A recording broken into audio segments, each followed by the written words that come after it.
sort of investment that we actually put into, sporting activities in the country, especially, grassroots, at the grassroots. All right. And here we are now. The Guardian is putting a spotlight on, sports facilities across the country. And the story is on pages 4 and 5 of the Guardian. So what we have is that plagued by a litany of unserviceable sports facilities, trainers with obsolete knowledge, a lack of constant competition at the grassroots level, Nigeria's sporting fortunes are ebbing away at great speed. With contemporary athletes now a pale imitation of their predecessors, the exploits recorded by different sport disciplines, including athletics, boxing, football, handball, basketball, are distant history. And stakeholders are blaming the country's empty trophy chest on, among other things, the failure to sustain efforts made by colonial masters by subsequent administrations, the poor implementation of the National Sports Development Policy, as well as failure of local councils to pull their weight as far as sports development is concerned.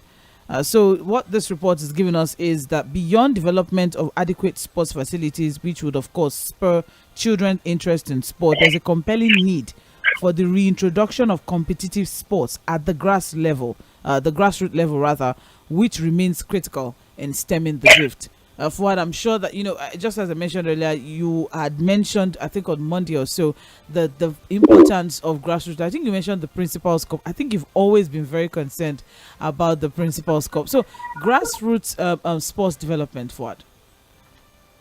Well, I'm sorry, Sandra. It's okay. Yeah, well, the problem is that, we say these things, but we are not intentional about it, after this taking the second position at the AFCON, I said that look, whatever we have achieved, it wasn't as a result of any deliberate effort. It was just as a result of the talent, what you can call individual talent, and the personal resolve of those players, to go that far.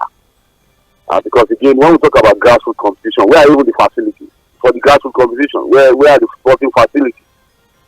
Even if we just decide to concentrate on football alone, where are the football fields, pitch that we can say, okay, this can engender grassroots development when it comes to getting football talent at the grassroots level.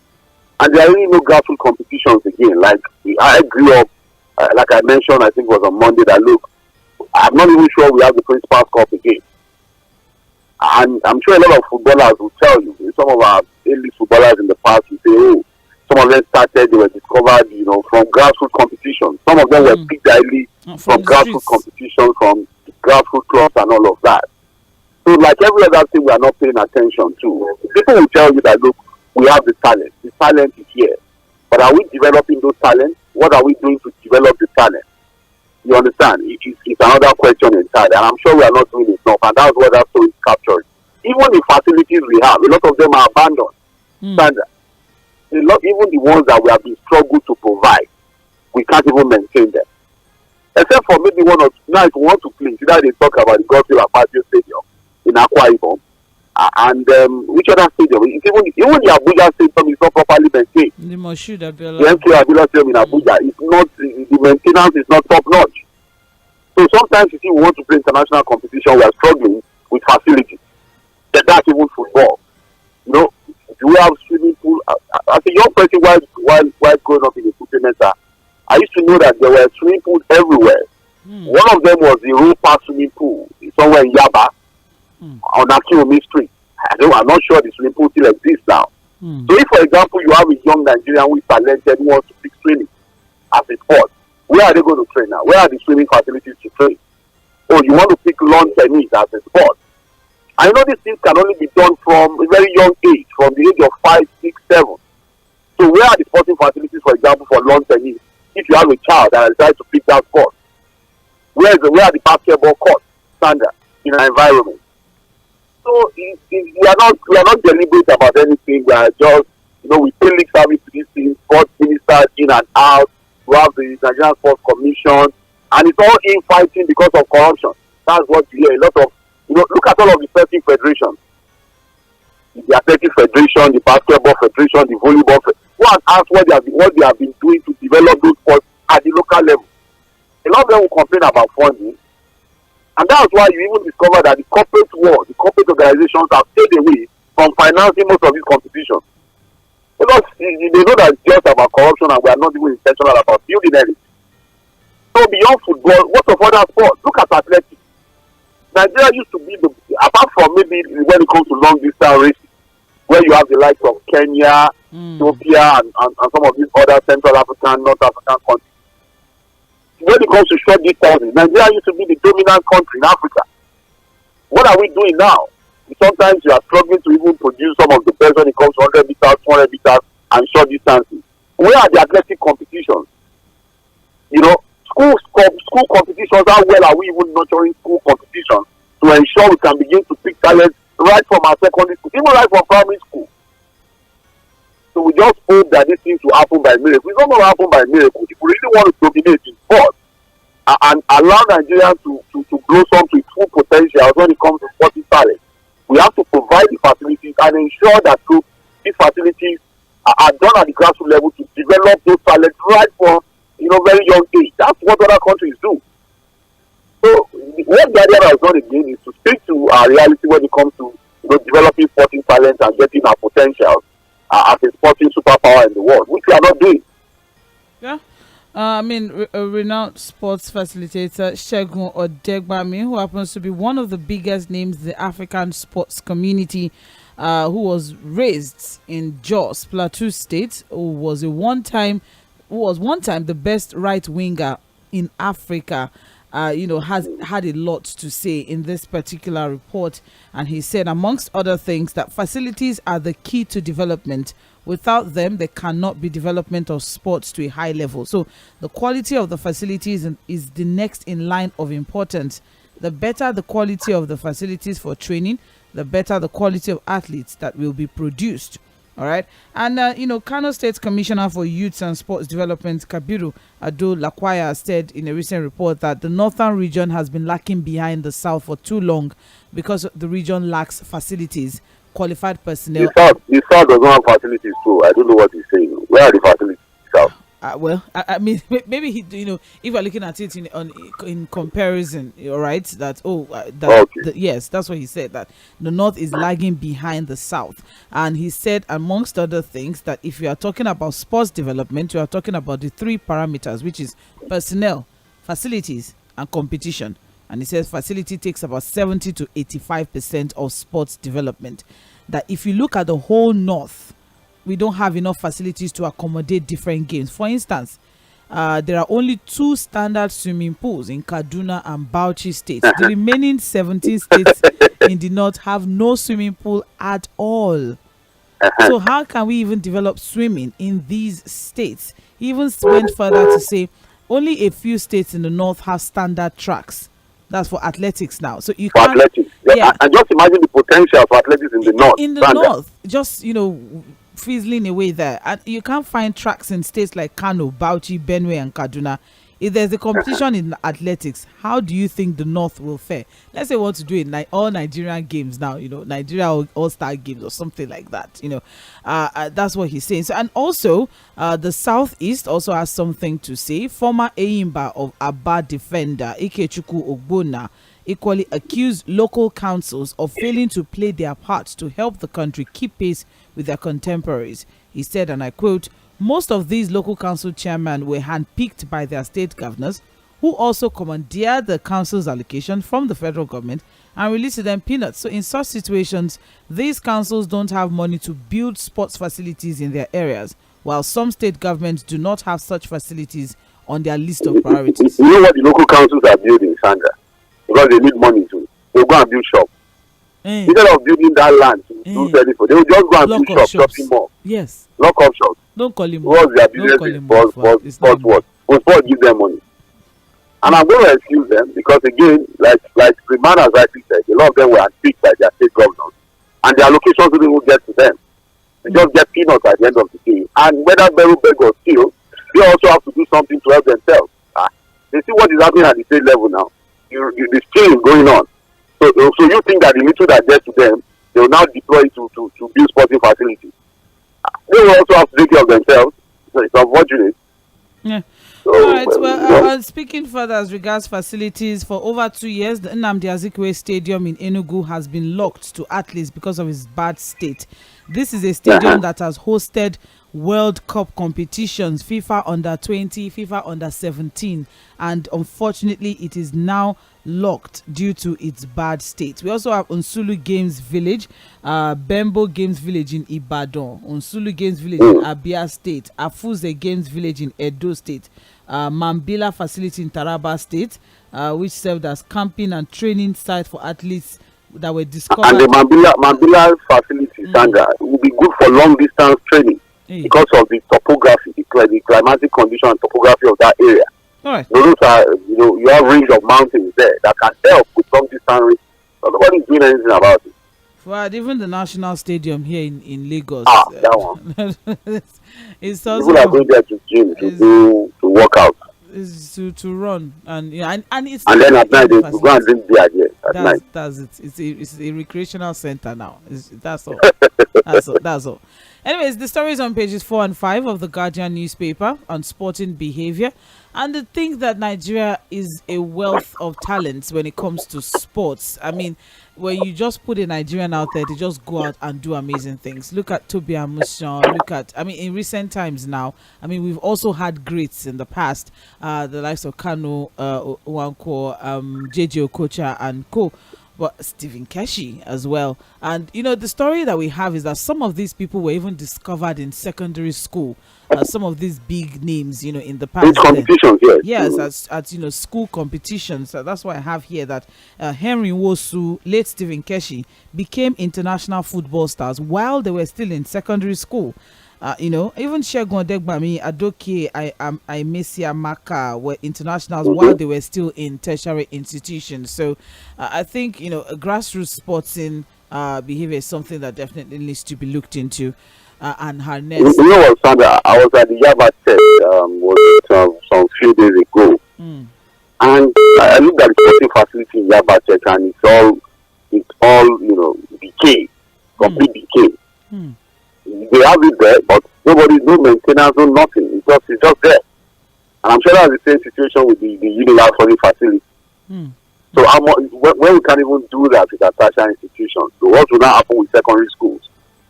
So there's nothing is going on, really. Let's not deceive ourselves. Nothing is going on.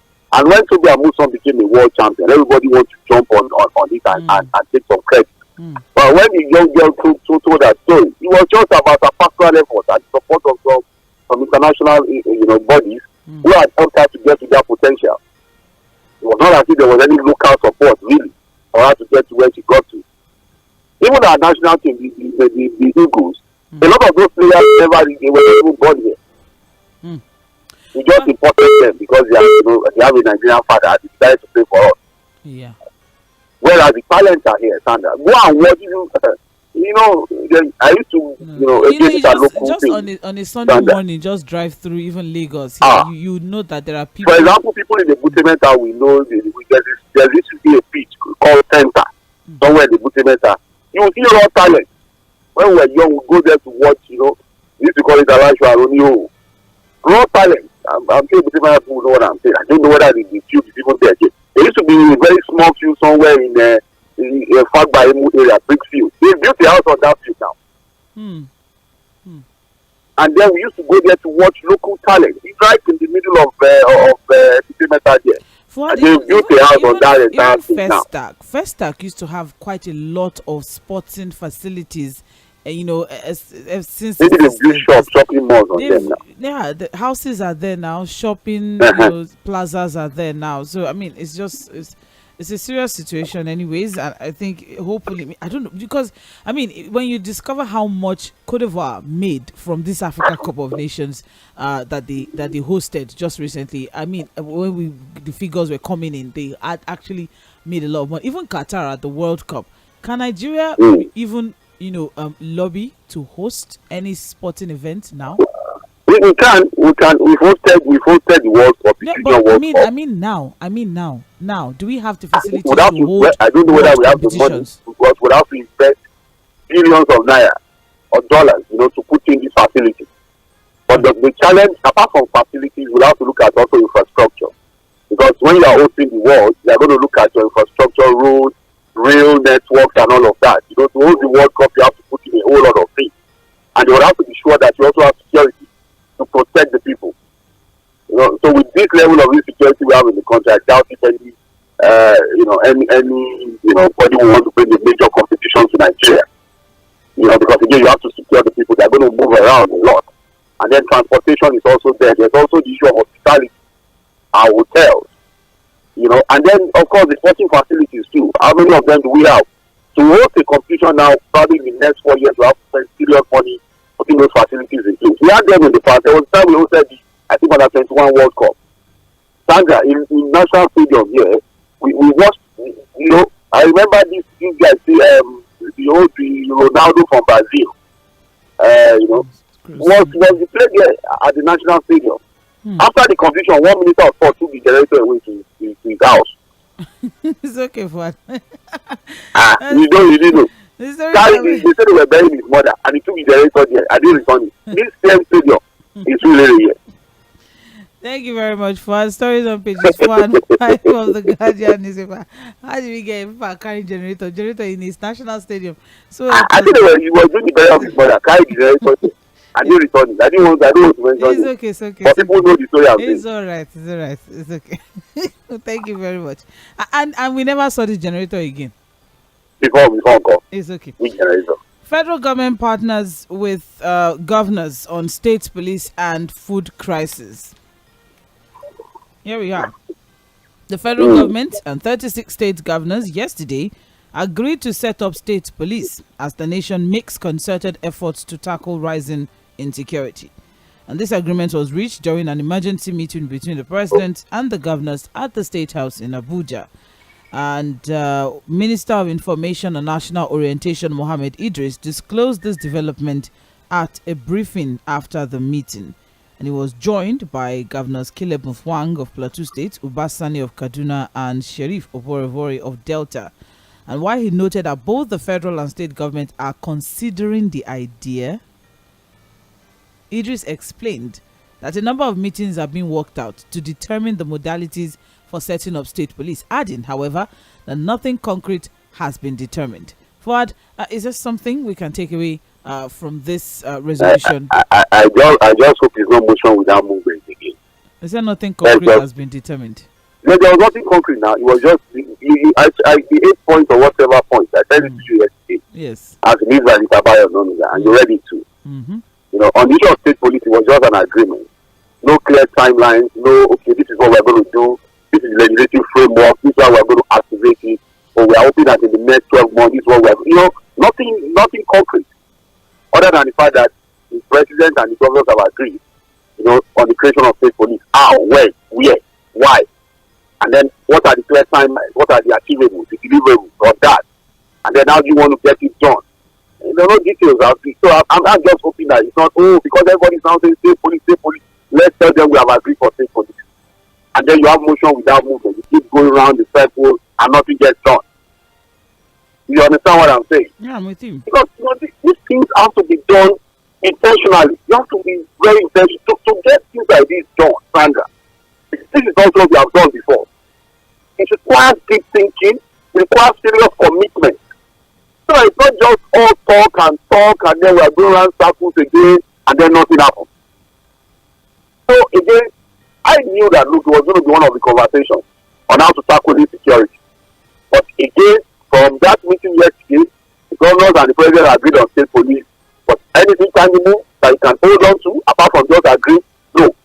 And then we went back to the issue of forest rangers. Now, we should not activate forest rangers. Forest rangers are clearly hunters. We just big English. It's just about, can hunters, Sandra, our hunters, maybe for intelligence gathering, I don't know. But I don't even know whether we even have hunters again, Sandra. Real hunters, our lot there. We have them again. Go into the bush for games. That's a good question. How do we get our meat? Because I don't know whether we have them again. Maybe for people in the villages they will say, but then I think that look, Sandra, the level of insecurity we have now has gone beyond us talking about forest rangers. think, yes, maybe that will solve one or two problems here and there. I'm sure the foreign traders are not going to be able to carry AK-47. And like I said, okay, maybe for intelligence gathering, I said that, look, yes, forest rangers, CDAs, local community, our traditional rulers, everybody has to get involved. I agree completely with that. You know, and that has to come from the area of helping with the intelligence community. Because these things can happen without one or two people seeing one or two things. But as they see, are they saying it?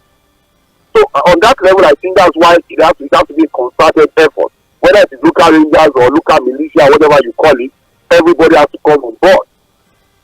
But what we have requires serious effort.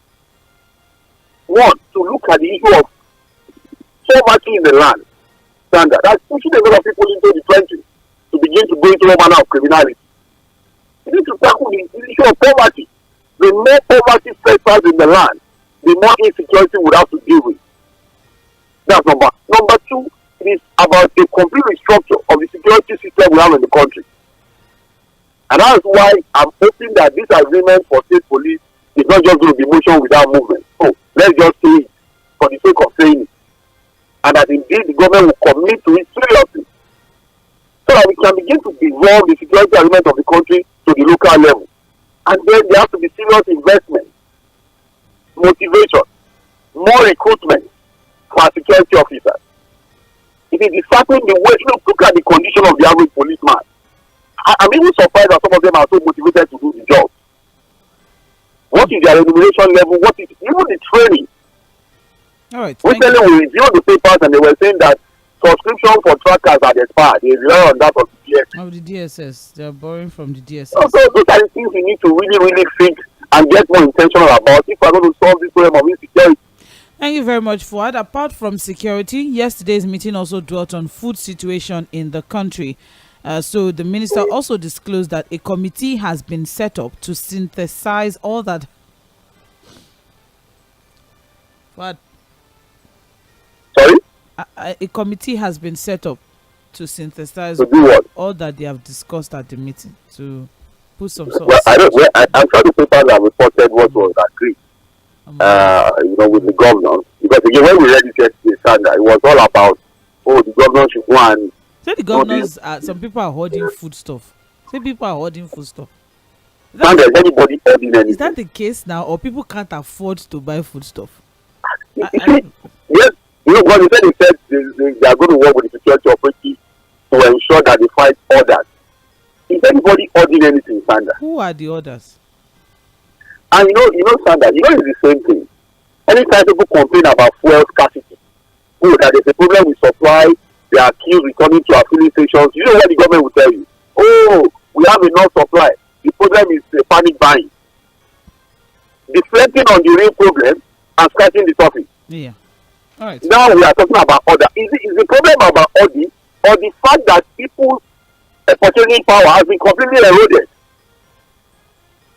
People can't afford those things. If you go to the market now, garri is there, beans is there, everything is there.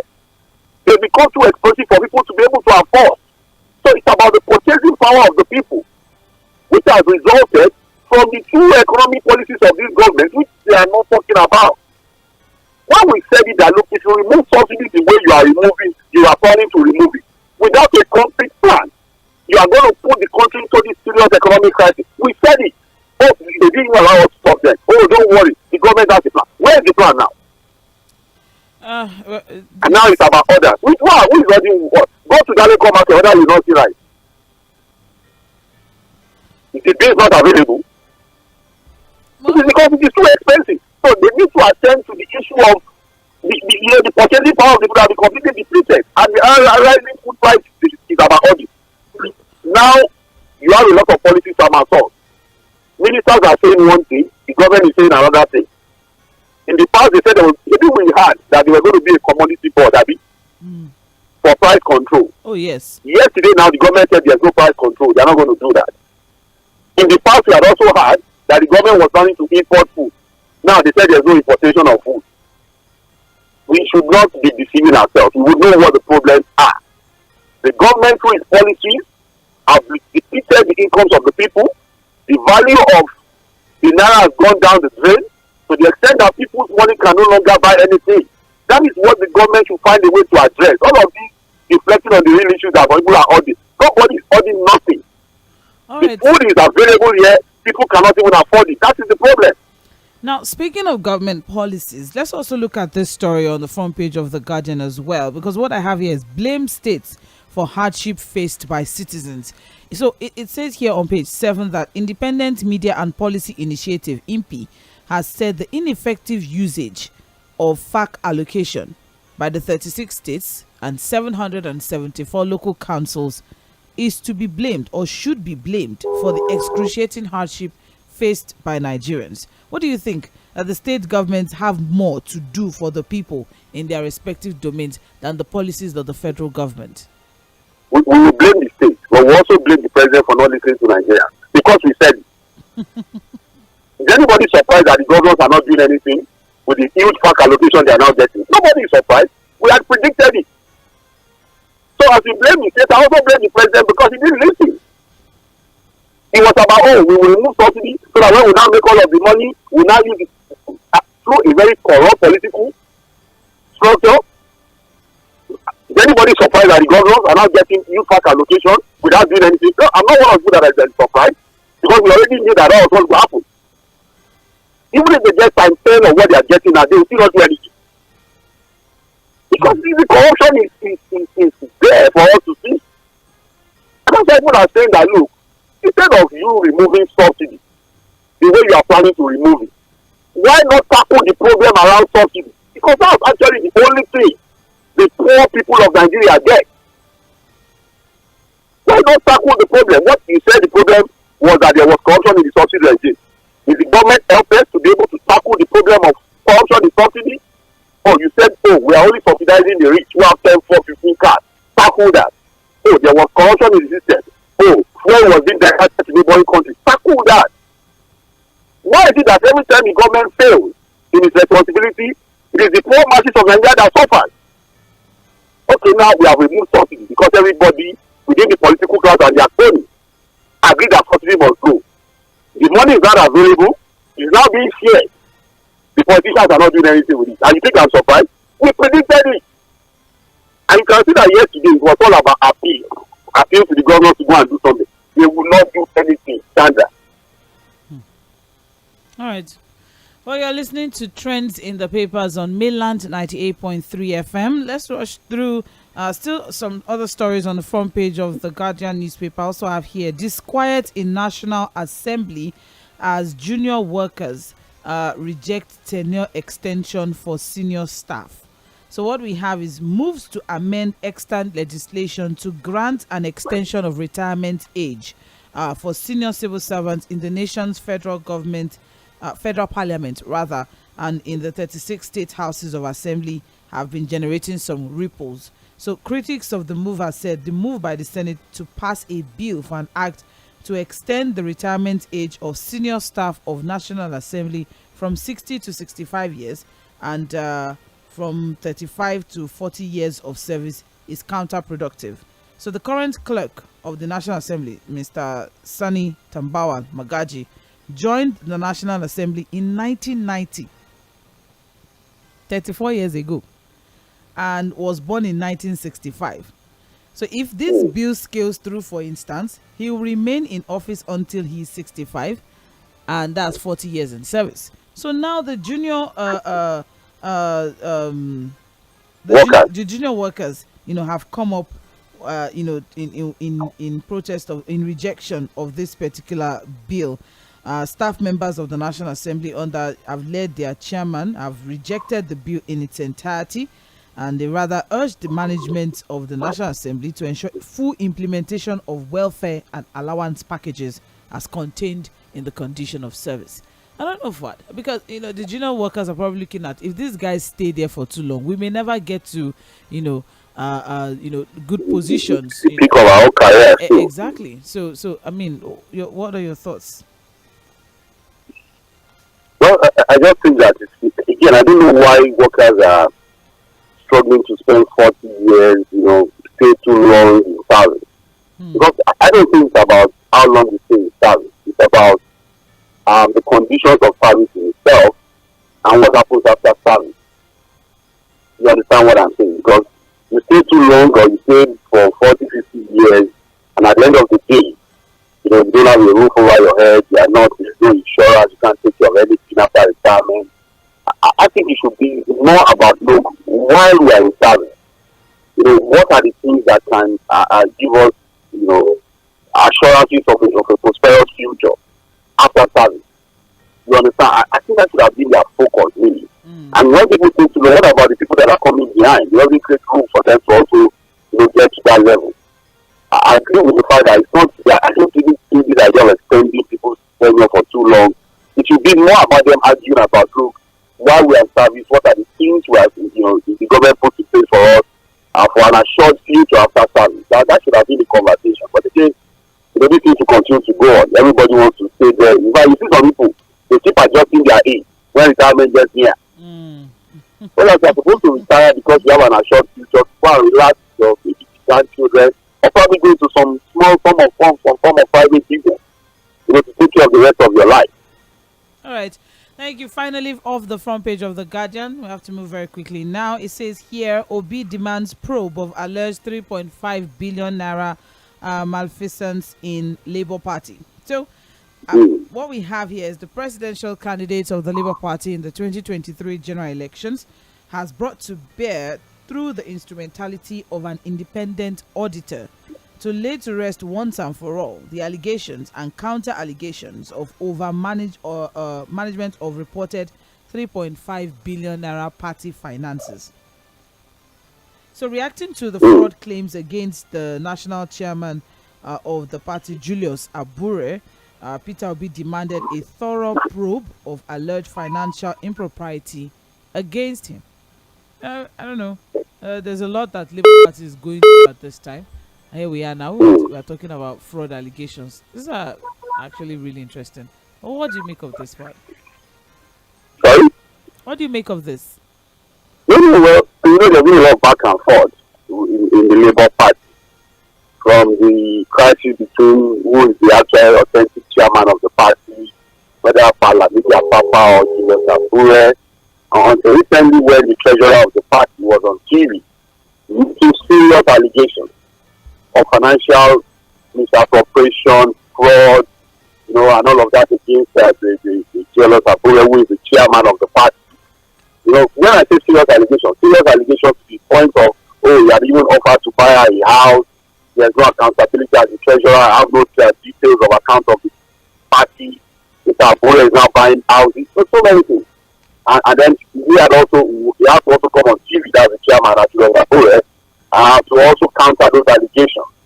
And we also saw Mr. Peter Obi yesterday also giving some account of how funds related to the party. During the campaign, people had alleged that most of the donations had gone into the private account of Mr. Peter Obi, not to the party. That the account was created and was only run by Mr. Peter Obi himself, not even the Labour Party. I will keep saying that, look, if you look at it very well, the Labour Party is just a beneficiary of the business movement. So Mr. Peter Obi just used the Labour Party as a political vehicle for his presidential ambition. So he's not, I think that he's not even really a part of that party. You understand? So the issue of finances and all of that, I think it would have to be the collective effort of all members of that party to give account. Because whether we like it or not, a party that is coming with the message of doing things differently, transparency, openness, and what have you, should not be having this kind of crisis standard. Because you can't give what you don't have.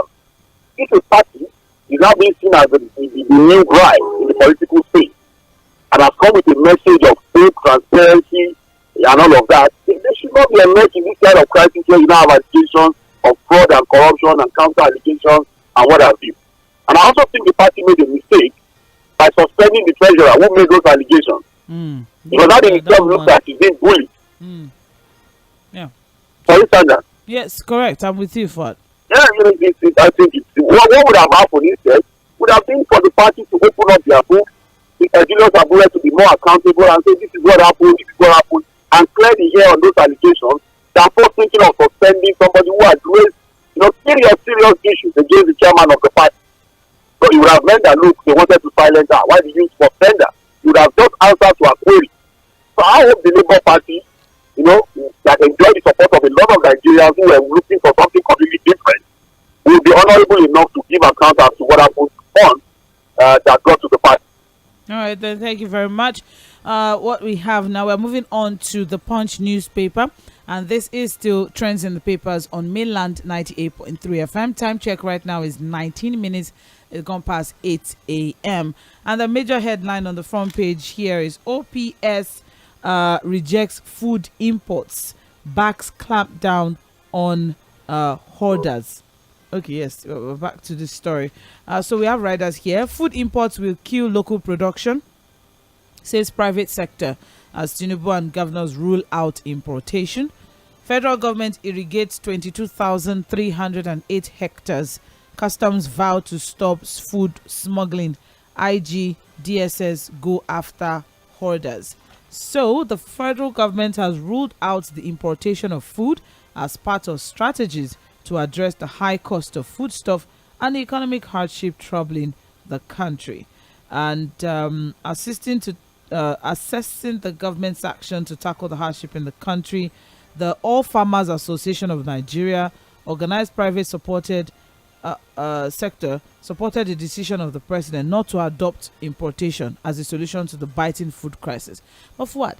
If we are not importing food and we also don't have local production, what will happen to us? How will we eat food? You see, when it comes to food crisis, there's no arrogance to it, to stand there. An hungry person is not arrogant. You don't add arrogance to hunger. The person will just die. Yeah. You understand what? You are hungry. Yes. And you are still arrogant with your hunger. We have a food crisis, and I think the government is not ready. Because again, when we talk about addressing this crisis now, we are talking about short-term solutions, medium-term solutions, and long-term solutions, right? Standard. Yes. I think the first thing is to look at short-term solutions. Okay. And what people are saying is that, look, the importation of food, or probably the reduction of import duty on some commodities, or maybe a partial opening of our borders for some things to come in the short term. Because that was the same thing, this argument about rice. We want to plant rice, and so we should ban importation of rice. We have not been able to plant that rice. Despite speaking billions of naira, anchor borrowers, rice pyramids, blah blah blah. And I keep saying that when it comes to some of these things, we can go into the argument of what is called comparative advantage. What is it that they can plant that we cannot plant? What is it that we can plant easily that they can plant? Yes, whether we like it or not, we have a serious food crisis now, which has, been made worse by the fact that people don't even have that purchasing power again. And so maybe if we have enough supply at this time, prices are going to go down with it. Because indeed, what you have is a situation where, yes, you have the supply as it is, but we don't even have the money to buy. So if we say we don't want to import, because like I said, there did a time that the government had announced that they were going to be importing some things to pushing the set. Whereas the government is saying again that they are not going to import. So what do we now do? When does it take to even start to plant? Now all of those, we are going to go into mechanized farming, we are going to do this, do that. So that would take maybe another 12 months in reality. That is even if we get it done. So what then do we do in the short term? That's what a lot of people are saying, and that's why the conversation is coming that, maybe we can begin to look at import duty on some essential things. Also, because nobody is hoarding anything. I don't know where this argument of hoarding is coming from. Because again, these are the ways government deliberately deflects us from the real issue. Speaking of hoarding, we've had this conversation earlier on, but it also states here that the National Security Advisor, the Director General of the DSS, the IG of Police, to coordinate with the state governors to look at the issue of those hoarding commodities. And what we have let me now say something, Sandra. Let me say something. All right. You can only force somebody to sell what you have given to them. If I buy something and I don't want to sell, what can you do to me? I have it and I bought it with my money. I paid ridiculous duty to even bring it in, and I don't want to sell now. What would you do to me? So what I'm You can only say people are holding on what you are giving to them. What I'm looking at from this report now, from this Punch report, it says, because it says here that the rationale behind this move of going after hoarders is that they are looking at it that the nation needs food to be brought out to people so that they can control the prices. That's what they're looking at now, to control the prices of food items. Sandra, we need to ask ourselves, because it's all. That's why I said that. Look, there's a way to just get into your head and begin to make you think like you don't know what you're doing. Yes, now what I'm saying is that is there hoarding really? Is the food not available in the market? If you go to my shelf now, Sandra, okay, can you even hold most of these perishable goods? Would anybody go and order tomato and pepper? Those are perishable things that cannot be ordered. But how much would you buy? Can people afford it? Look, in all of their resolution yesterday, they don't even address the issue of affordability of those commodities. It's about audit. Okay, let's see how they are going to fight others. If truly there's audit. Let's wait. We'll wait to see how the government wants to force people to bring this thing to the market. I'm not concerned with how they plan to control the prices of these commodities, because I mean, if as a business owner I sell bags of rice, I bought it at a certain amount, I'm supposed to make profit. So how does the government come in to regulate the prices? Yesterday the presidency has said there's going to be price control again, which is in contrast to what had been said earlier, that there will be a price control in commodity board. Where are we? But yesterday the resolution was that there's going to be price control. So where are we at this level? We don't even know. That's the confusion now, Sandra. Complete policies are my fault. What's going on? Where are we going? Where are we? What's happening? We say contract. That's what I'm saying, that we don't even know where we are on this particular issue. We don't know. It's all right. We don't know. That's the issue. We don't even know where we are going on this particular issue. As we also learned earlier, the fact that the president has approved that a 42,000 metric ton or 42,000 metric tons of grains has been approved by the president to be distributed to poor Nigerians at no cost. And good luck to everybody that is able to get the grain. Is all right. Another you know what grains will the end product of grain? Swallow. Which kind of swallow? Swallow is swallow. Swallow. Oh my goodness. Well, like I always say, I'm sorry, from what I've been able to ascertain, I put everything together, I will reiterate the message I've always said, Sandra. Nigerians, take care of yourself. Okay. Well, speaking on other measures adopted by the government to tackle the country's food crisis, the Water Resources Minister told participants that over 20,000 hectares of irrigated land had been provided for farmers. Oh, that's beautiful. So where are those farms? Where are those farms? That's how I was going. So what about the security of these farmers, and what's the location of the farm? Irrigated agricultural practice. That's what they're looking at now. But sharing land to people, where exactly, and who are the people, and what's the measure or what's the criteria for selecting the people? How do you activate that plan?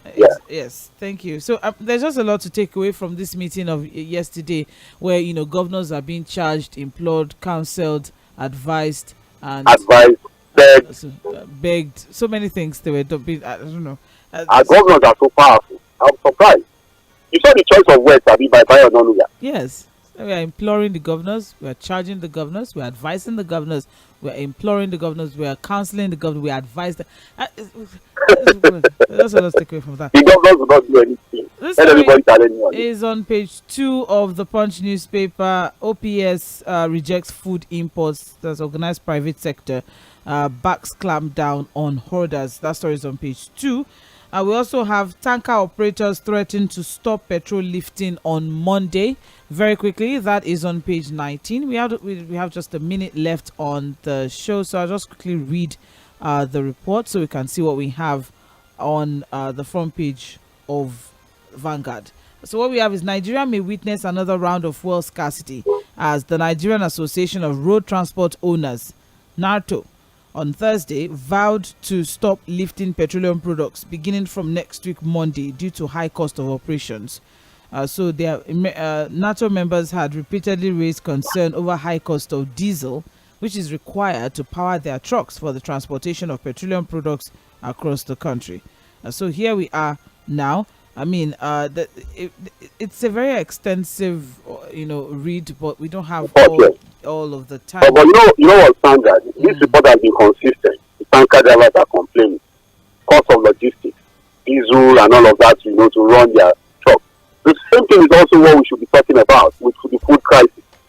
A lot of the trucks that bring this farm produce also have serious issues with what it costs them to move these things around. The cost of diesel, then the amount of money they pay, to security operatives, to non-state actors, and some people say that for you to move your farm produce from the north to Lagos, the money you pay, apart from fueling your vehicle, the logistics that comes with it, the issue of bad road and insecurity, the money they also pay to security operatives, to non-state actors, and all of that, is also the reason why we have this problem of expensive commodities in the market. So if that's what is saying this, I think that's also one of the reasons why we also have serious, rising prices of food in the market. All right then.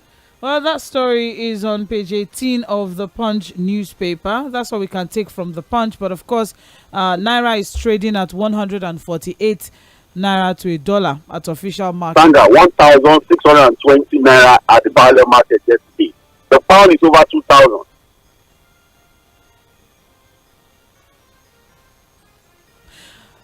Lord have mercy. Oh, I just... You are shocked?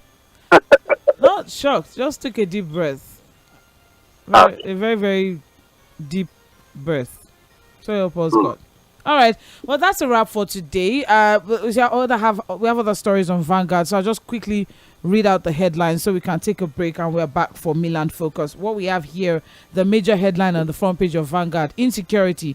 Tinubu governors agree on state police. And we have riders that says to work with governors and National Assembly to put a mechanism to engender state police. President orders NSA, DSS, IGP to deal with foodstuff hoarders. Say no to food importation. To train forest rangers to man forest. Governors urged to pay salary arrears and gratuities, and reps tax the IG to implement community policing.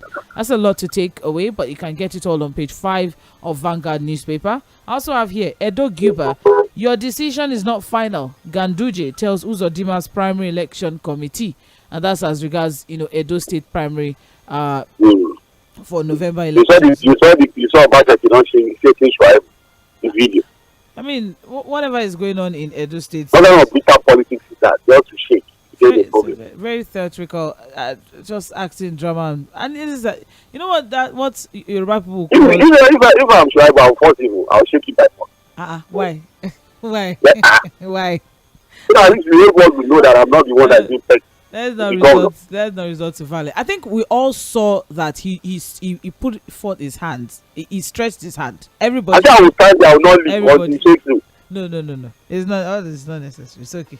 Well, the story is on page 21. The national chairman of the APC, Ganduje, saying that your decision, that's the primary election committee, is not final. We'll see how that works. Join Said Fuad on Sunday for Political Roundtable for more political conversations. And that's a wrap for this morning on Trends in the Papers. We'll take a short break and we'll be right back for Mainland Focus. This is Mainland 98.3 FM, the sound of Lagos. Mainland 98.3 FM, the sound of Lagos.